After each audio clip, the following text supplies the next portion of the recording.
Hello everyone, I want to talk about waterpik with you today.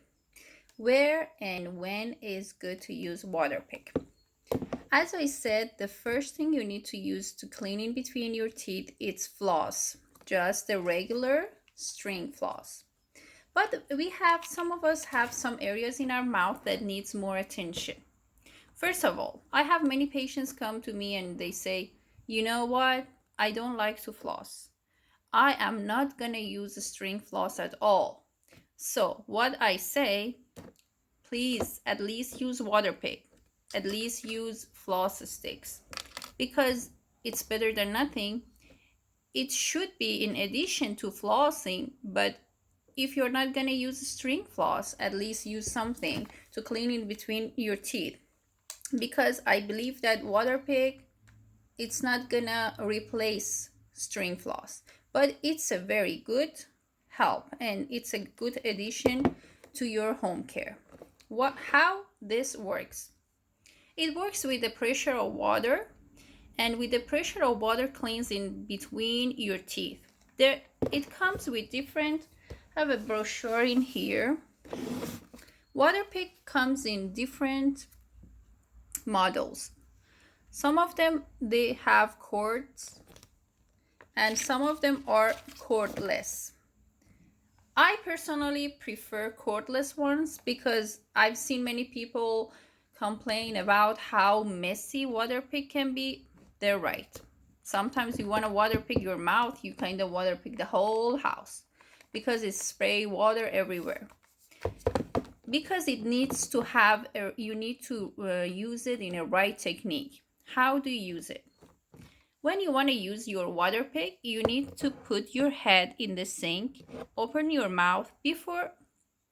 Okay, put waterpik in your mouth first and then turn it on because you don't want to turn it on when it's not in your mouth. You're going to spray your face, the mirror, and kind of everywhere.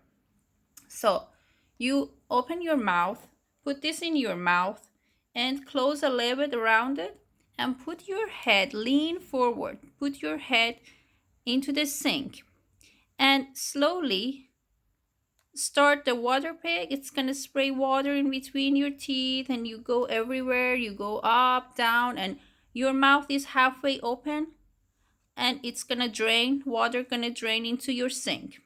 Okay, some people like, oh, my back hurts, I can't lean that much, it's just hard for me. That's why I recommend the cordless one. The cordless one is so much easier because what you do, you just charge it, put water in this reservoir. You can open this reservoir from here, or you can just detach it from like the bottom, take it out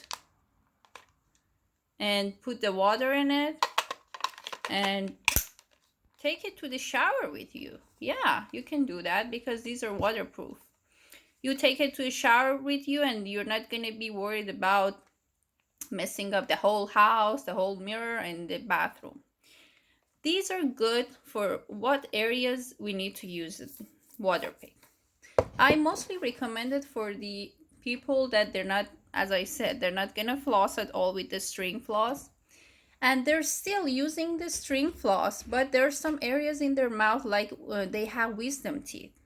The wisdom teeth are all the way in the back and they are hard to reach. So this pressure of water is going to be very helpful for those areas. Also, there are some people that have some pocketing. It means that they have some gum disease.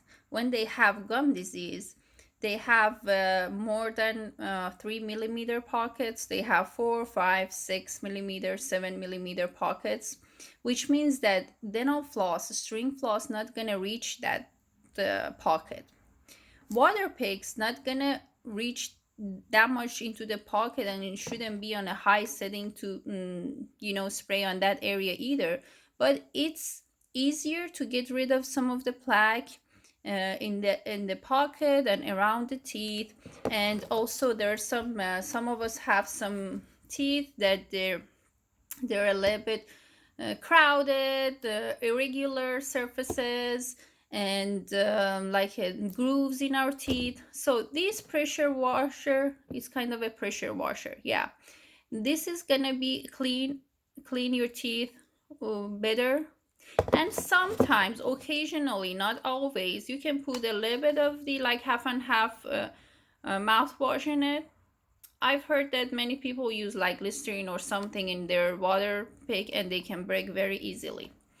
You don't want to do it all the time, just sometimes you can do that too. That's why the ones with the reservoir, it's easier to use. Also, hydrogen peroxide. Sometimes with some dentists, they recommend a little bit, half and half, or mostly water, a little bit hydrogen peroxide for just some areas. Some areas of our mouth that we have like inflamed gums, and for just very short period of time, we can use hydrogen peroxide and water in the water pick.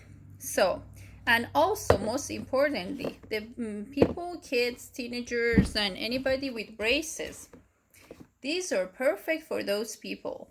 It can clean in between the brackets very easily. It's so much easier because many people have, and also bridges, many people have bridges and they have braces, and they should use floss threaders or super floss, but they don't use it because it's hard for them. It's hard to go in between the contact and then use that in between. That's why they just give up. This is a good aid for them to use. It makes it so much easier to go around the brackets, to go underneath the to flush out underneath the bridge. So I'm gonna review about what waterpik is good for. Waterpik, it's good for everybody, but not that everybody has to use it. I personally don't use it because I use the string floss and my gums are happy and my teeth are happy because I am doing a thorough job with the string floss. Waterpik, it's good for people that they feel like with string floss they cannot clean in between their teeth. They still have some bleeding, inflammation, gum disease. So they need to use waterpik too. There are some areas that they don't have much access to it. Waterpik is good for people with less dexterity, the people that cannot, it's hard for them to use their hands because of different conditions they have. They're a little bit elderly and they have like rheumatoid arthritis, something like that, that they don't have much dexterity. It's good for people with braces. It's good for people with bridges. It's good for people that still have their wisdom teeth or anywhere in their mouth that it's hard for them to access. And people that have larger hands, it's hard for them to put their hands all the way in the back to floss. This is going to be a good help for them to use. It's good for the kids, not very little, but the ones like teens or teenagers that they're not gonna floss regularly. I think I covered them all. Yes. I hope you find this video informational for you, and happy flossing and water picking. Thank you very much. See you soon.